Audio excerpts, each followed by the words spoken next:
The other point I'd like to get into a little bit, we talk about these things, boy, they seem to suggest that the Bible is true. They seem to suggest that these prophecies really authenticate the person and the role and the mission and reality of Jesus Christ. But Lord Kelvin says that we don't really understand something until we can measure it. Well, can we measure our certainty? Let's put in front of us a few key facts before we start. The Tanakh is the term for the Old Testament. The Old Testament was translated into Greek 270 BC. That's a matter of history. When Alexander the Great took over the world, he forced Greek as a language. And so from the 3rd century before Christ onward, the average citizen in the world, Jewish or not, spoke Greek. The Jews used Hebrew the way the Catholics use Latin. It was basically a religious, ceremonial kind of language.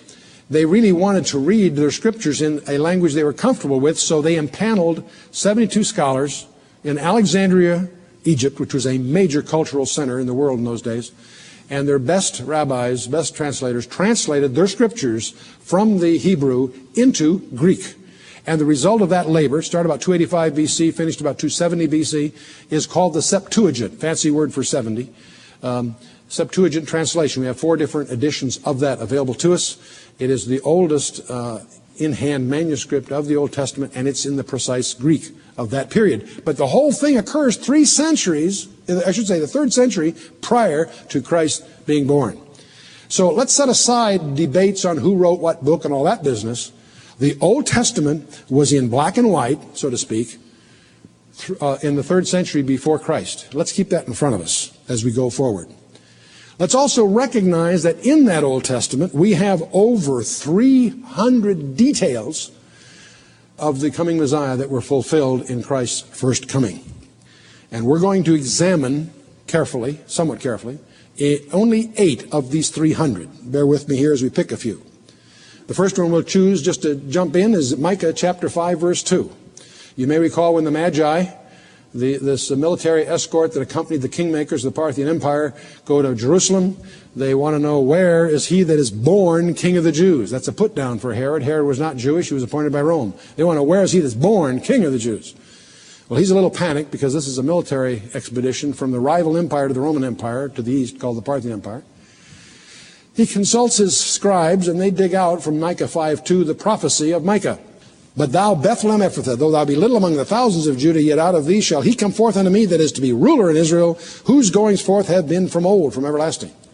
This verse identifies at least 2 things. One is that the birthplace of the Messiah would be in Bethlehem, and also that he was pre-existent, that his actual goings forth is from everlasting, that is from eternity past. Very interesting verse, far more interesting than most people realize. But all we're interested in here is that it announces the birthplace of Jesus Christ.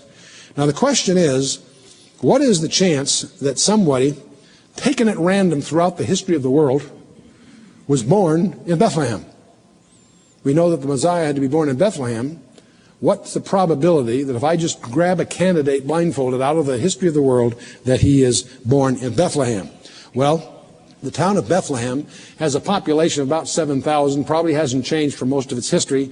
We're going to assume it's 10,000. We'll divide that by the average population of the world at any one time in history, and that's a wild guess, but we'll use, a couple of billion for that. So the chance of someone being born in Bethlehem is something probably at least as rare, if not more rare, than 1 in 10 to the 5th, or 1 in 100,000. You could say, well, gee, I think the population of the world was probably larger than that. Probably was. That just makes it more rare. I'm going to use these because I want to make sure I don't, I want to be conservative. I don't want to estimate them as being more rare than they are.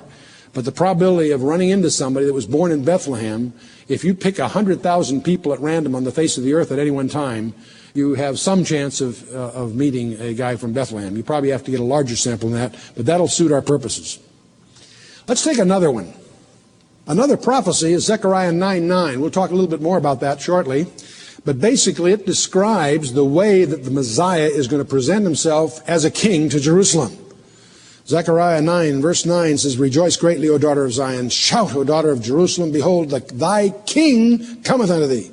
And he is just and having salvation, lowly and riding upon an ass, and upon the colt, the foal of an ass. Quite a verse. Quite a verse.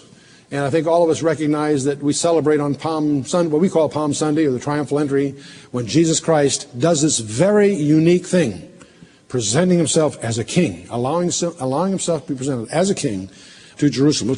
That's so important, we're going to talk about it in a moment. But how many people have presented themselves as a king to Jerusalem riding a donkey? Most people trying to present themselves as some kind of potentate aren't going to ride a donkey.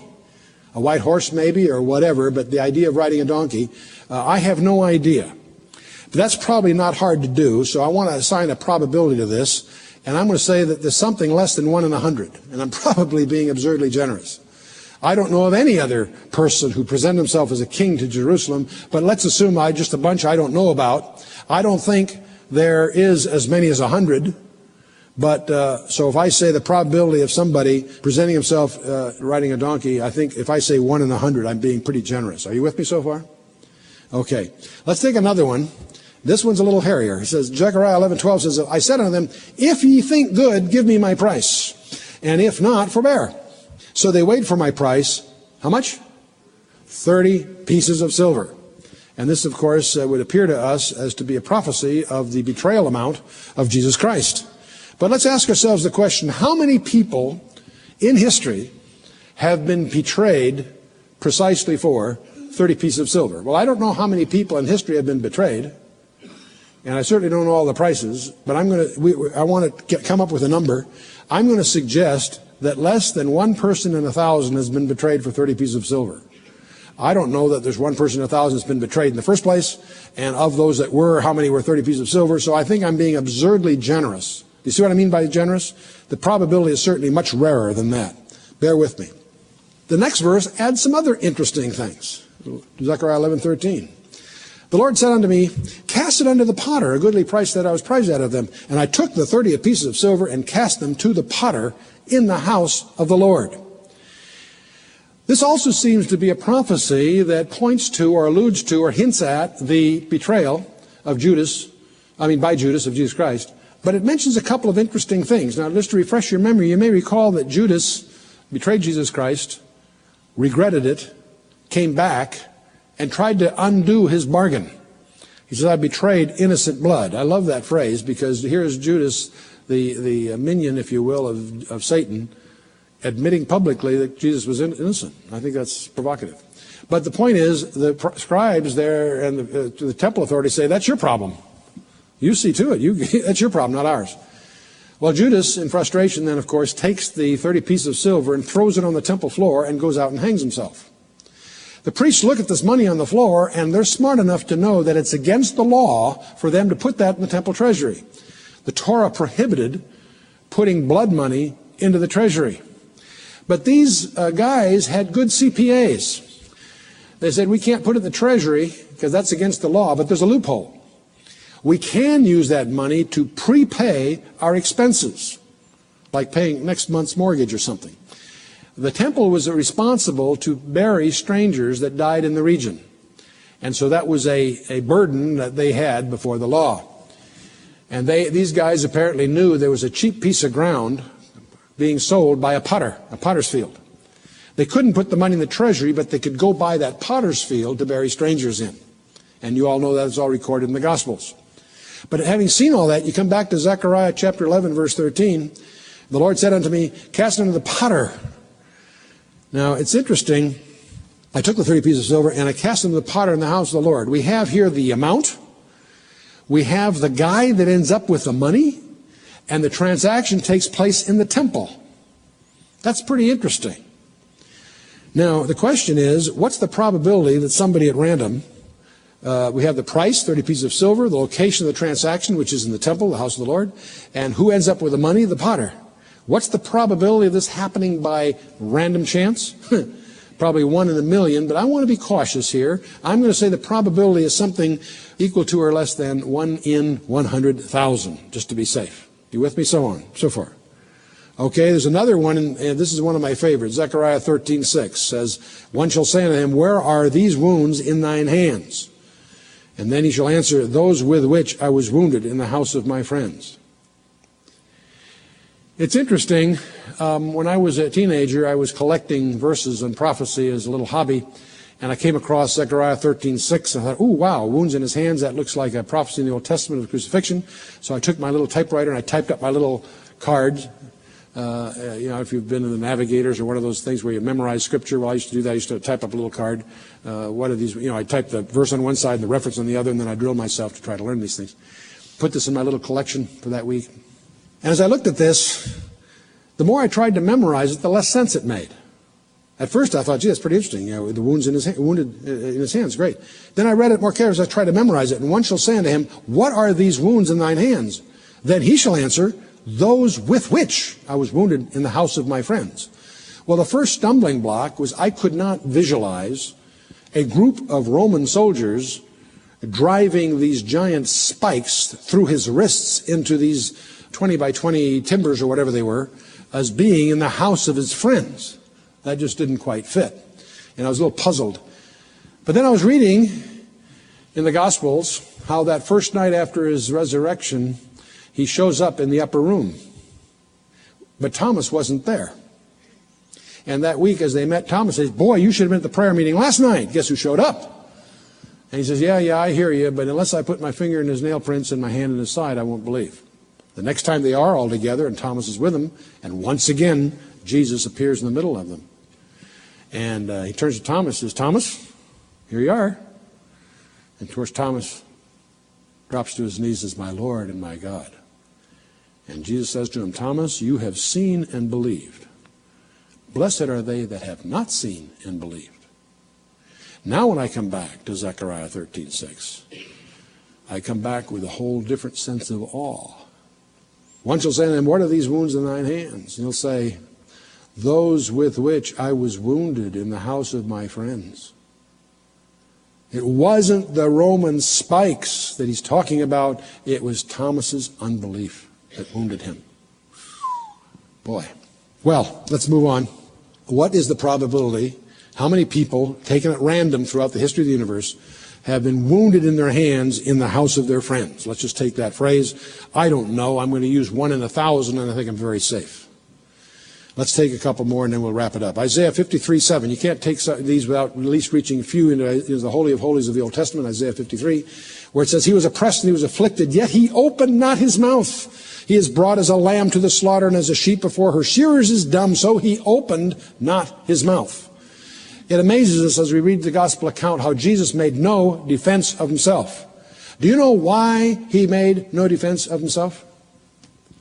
Because he couldn't. Why? Because he was in our shoes. But leaving that aside, how many people, prisoners, accused of a capital crime, they're on death row, make no defense, even though they're innocent?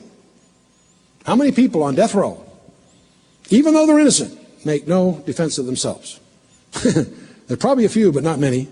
I'm going to say less than 1 in 1,000, and I think I'm safe. Okay, one other one here. He made his grave with the wicked and was with the rich in his death, because he had done no violence, neither was any deceit in his mouth. How many people have died among the wicked and yet were buried with the rich that were not attorneys? I'm sorry, I couldn't resist being a little lighthearted there, but well, obviously that's an implicit contradiction. I'm going to suggest that less than 1 in 1,000. Let's just take one more and then we've done it. In Psalm 22, it's the most remarkable passage in the Scripture because it reads as if it was dictated first person singular while Jesus hung on the cross. It opens and closes with his words from the cross. It starts out with, my God, why hast thou forsaken me? And closes with, it is done, it is finished, it's done. And it has many details. He even quotes down there. He says, they make fun of him. He trusted in the Lord, he should deliver him. Let him deliver him, seeing he delighted in him.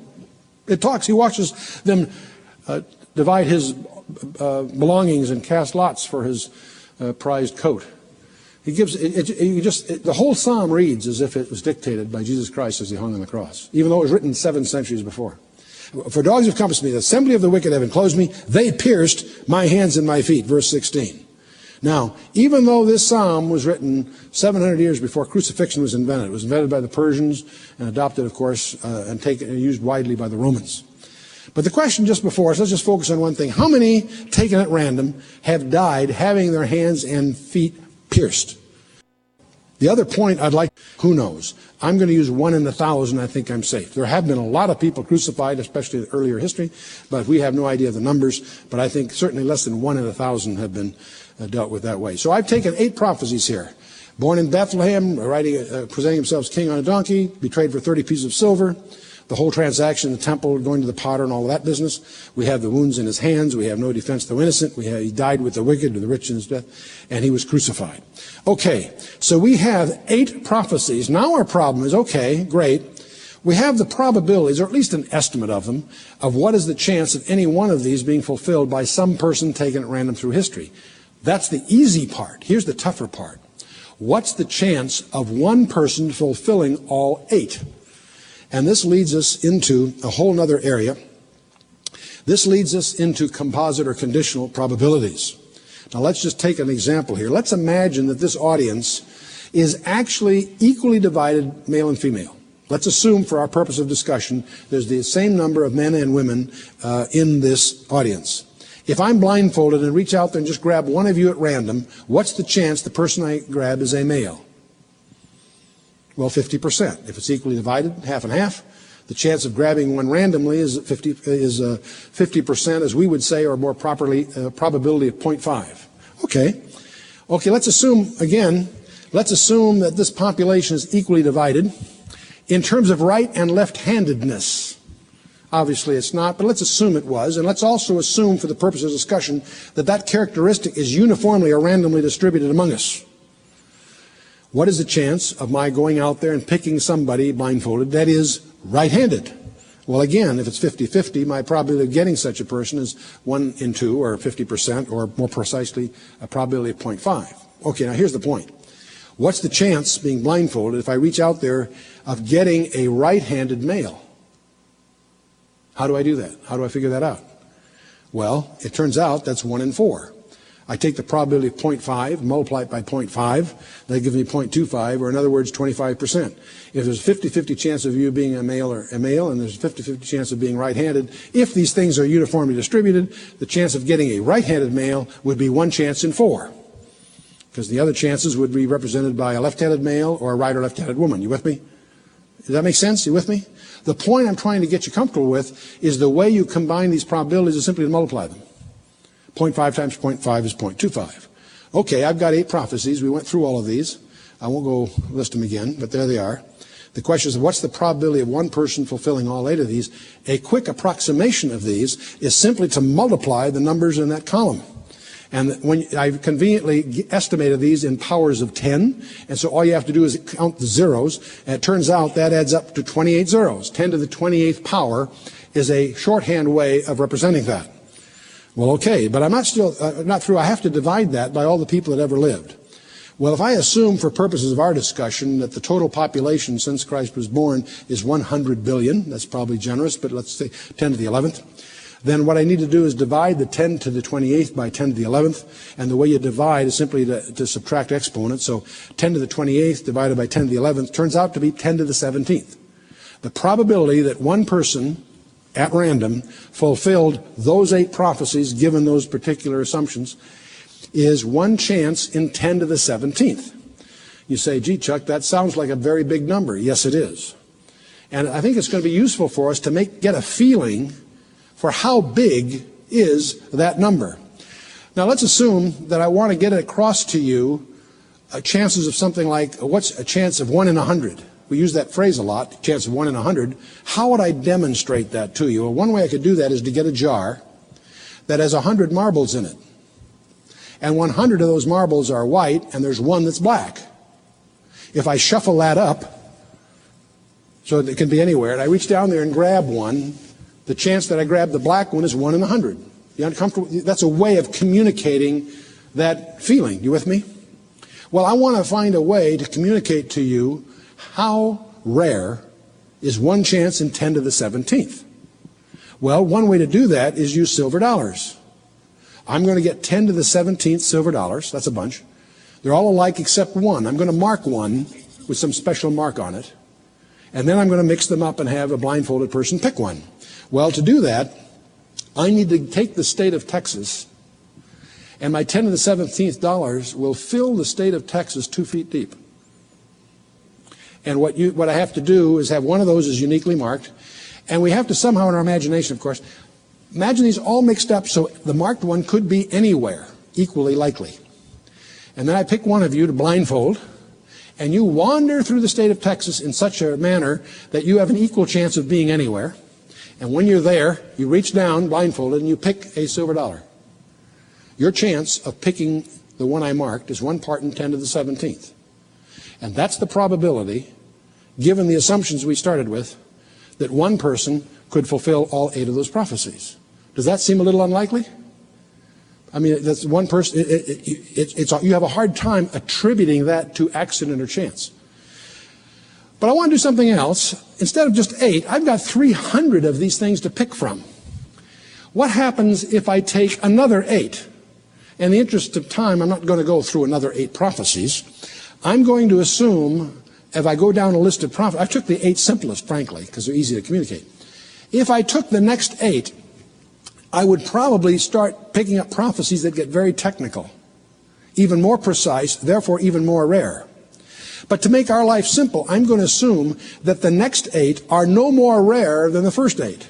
They're likely to be far more rare, but let's ignore that. Let's just assume they're not that rare. I've got over 300 to choose from, and I'm going to assume there's no decrease in likelihoods. So I have 10 to the 28 times 10 to the 28 for each. In other words, each group of 8 is 10 to the 28th. So now I'm at 10 to the 56th, but I've got to divide that by 10 to the 11th again. So now I'm faced with 10 to the 45th silver dollars. We're just trying to get a feeling of how one person with 16 of these prophecies. I'll now have to create an imaginary experiment, a thought experiment as they call it, of how do I envision a bucket with 10 to the 45th silver dollars. Last time I had 10 to the 17th, I used the state of Texas. The state of Texas isn't big enough for the example I want to use. In fact, if I build a bundle of these 10 to the 45th silver dollars, I end up with a ball that has a radius of 30 times the distance from the earth to the sun. That's a big ball of silver dollars. I'd have to ask Bill Gates to borrow a few to make this come off here. Now, in this case, of course, to finish my model, I have to get one of you to put on a spacesuit. I marked one of these, 30 to the 45th silver dollars. I asked you to meander through this ball, 30 times the distance from the earth to the sun in radius, and pick one of these. And the chance that you pick the one we marked is 1 chance in 10 to the 45th. Pretty absurd. Now I'm going to do this one more time because obviously this is getting kind of silly, but it's worth doing one more time. Instead of just doubling from 8 to 16, this time let's multiply by 3. Let's take 48 prophecies. I took 8, I double that to 16. This time let's multiply by 3. And this time we have over 300 to choose from. I'm only going to pick 48 of these things. And again, I'm going to assume no decrease in likelihoods, which is absurd because they're by now getting much more technical. So I've got six groups of these 8. So I got 10 to the 28th times 10 to the 28th. I do this 6 times. So I get 10 to the 168th, which I have to divide by 10 to the 11th, the population estimate I'm using for the world since then. And I get 10 to the 157th power. Boy, that is an even bigger number. That is the probability that one person could fulfill all 48 of these prophecies. Well, to create another little model, I've got to resort to some extremes. I've got to think of the smallest thing that you could possibly imagine. What's the smallest thing? Silver dollars turn out to be too big. I need something smaller. So I'm going to use atoms. Now, it turns out that I need to make a ball, but instead of silver dollars, I'm going to use atoms. And I'm going to make a ball of such atoms the size of our entire universe. It may surprise you to discover that scientists now know that the universe is finite, and they estimate that there's probably about 10 to the 66th atoms in the universe. So I'm going to use that model. I'll take their word for it for the moment. And I'm going to make a ball in my imagination of every atom in the universe. But that only gives me 10 to the 66th. I've got to get to 10 to the 157th. Okay, I'm going to make such a ball for each atom in the universe. In other words, I'm going to make a ball of 10 to the 66th atoms, but I'm going to make 10 to the 66th of those atoms, of those balls. Do you follow me? Well, you notice that only goes me to 10 to the 132nd, so I'm going to do this whole silly exercise every second since the universe began. Scientists like to tell us that the universe is 15 billion years old. Let's take their word for it for the moment. That is only 10 to the 17th seconds. Figure it out when you get home. It's not hard to do. So if I make such a ball of all the atoms, and I make one for each atom, I've got to do that little exercise every second since the universe began. And that gets me to 10 to the 149th, and I'm still short. In fact, I've got to play this imaginary game 100 million times to get an estimate of 10 to the 157th, and we've only dealt with 48 of over 300 prophecies. So what's my point of all this silliness? Is the fulfillment of the ancient specifications for the Messiah by Jesus Christ is a fact more certain than any other fact you possess. I am more convinced that Jesus Christ is the Mashiach Nagid, the Messiah, the King of Israel, than I am of my own existence. I could not even certify the reality of this podium or that we're here right now. It could be a gigantic illusion. In other words, that may sound funny, but the fact that we've just laid out mathematically is more precise than any other fact in our position. And by the way, in this little rundown, I have skipped some really, in and of themselves, fascinating ones. His detailed genealogy. The fact that this genealogy splits at David down two lines, one for Mary and one for Joseph, to get around the blood curse on Jeconiah. The detailed genealogy itself is a fascinating study. There are, obviously, we've indulged in the Old Testament Messianic prophecies as a group, but there is one that is so staggering. It is the most amazing prophecy in the Bible. And it's the prediction of the exact day in history that Jesus would present himself as king to Jerusalem.